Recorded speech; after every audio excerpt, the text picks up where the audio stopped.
noite, eu sou a Bela e hoje eu vou falar sobre o medo. Desde o início da vida, os seres utilizam do medo, um instrumento natural, para se proteger e permanecer em uma zona de conforto. E, de certa forma, é esse o sentimento que nos mantém vivos pelo medo de morrer. Mas, afinal, por que temos medo de mudar? Uma simples resposta que eu poderia dar é porque a mudança é uma incógnita, algo desconhecido.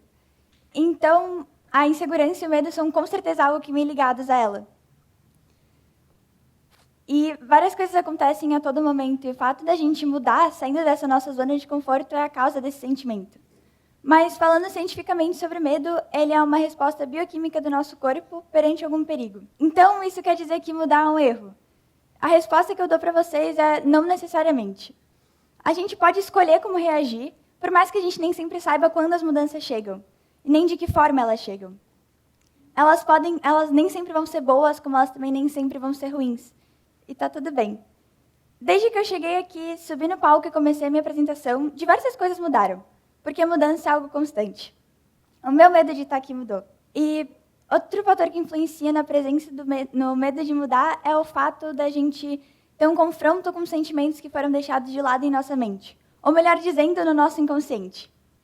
Algumas mudanças elas podem ser tão intensas que elas reviram lembranças e trazem à tona sentimentos difíceis de lidar. Por exemplo, nós guardamos objetos por eles nos recordarem momentos bons e às vezes até momentos ruins, e sem perceber a gente se alimenta desse sentimento. E uma coisa que eu aprendi é que sem medo a gente tende a fazer coisas bobas, e sem coragem a gente nunca vai buscar o desconhecido. E quando o medo ele nos domina, a gente entra em estado de alerta. Todo o nosso sistema acelera. As nossas pupilas dilatam, o coração bate mais rápido, as nossas mãos e as nossas pernas tremem, e às vezes a gente até fica sem ar. Por isso que é muito importante a gente criar uma ponte entre o medo e a coragem, e equilibrar esses dois. O medo e a coragem são reações que aparecem no nosso corpo, e a gente tem medo de confrontar elas justamente porque a gente não conhece elas. E, bom, segundo uma pesquisa do Laboratório de Neuroanatomia Química do Instituto de Ciências Biomédicas da Universidade de São Paulo, existem dois tipos de medo: o medo inato e o medo aprendido. O medo inato é aquele medo que você tem independente das experiências vividas. Por exemplo, o medo de cair. O medo de cair ele é um medo inato porque todos nós, quando estamos em lugares altos, temos um receio. Isso mostra que o medo é um sistema de defesa do nosso cérebro para nos proteger dos diversos perigos que tem à nossa volta. Já o medo aprendido, ele funciona um pouquinho diferente. Ele ocorre quando a gente passa por experiências traumáticas, como, por exemplo, após sermos assaltados na rua. A gente também fica com receio de voltar lá, andar sozinho e ser assaltado de novo. Ou quando um cachorro ele é maltratado pelo seu dono e ele se sente indefeso perto do dono. E boa parte dos nossos medos vem da nossa imaginação, que quer proteger os nossos egos e as nossas ilusões. E o nosso corpo ele não consegue distinguir o que é o medo real de um medo imaginário. Ele dá a mesma resposta para ambas as sensações.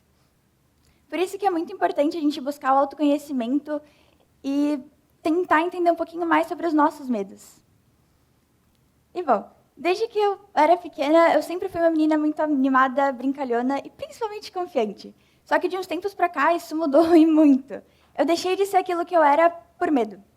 Por experiências vividas, por receios, por julgamentos. Eu tinha medo de falar as coisas legais que eu fazia, eu tinha medo de comentar sobre assuntos que eu adorava, eu tinha medo de falar com as pessoas e eu tinha medo de olhar para elas. Eu tinha medo e eu ainda tenho. Talvez não os mesmos medos, mas medo. Assim como todos aqui, medo. O medo ele sempre vai estar presente. E está tudo bem até um certo ponto. O medo ele pode nos impulsionar para frente quanto nos prender. Então, até que ponto o medo pode nos influenciar da mesma forma que me influenciou? O maior erro que você pode cometer é o de ficar o tempo todo com medo de cometer algum. Essa é uma frase de um filósofo americano chamado Albert Hubbard, e ela faz total sentido.